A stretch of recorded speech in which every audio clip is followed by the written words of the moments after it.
Hi, I'm Sarah Hobbs, and this piece is called Private Nature. It is from the series Twilight Living, which has to do with how we arrange our private spaces and to make them psychologically soothing in today's very polarizing social and political climate.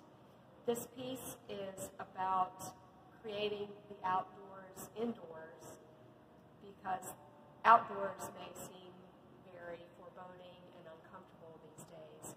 There is also a bit of an environmental message in this, as in this may be what is left of nature if we're not careful, but it's very much about salvaging ourselves and our psyches in this day and age.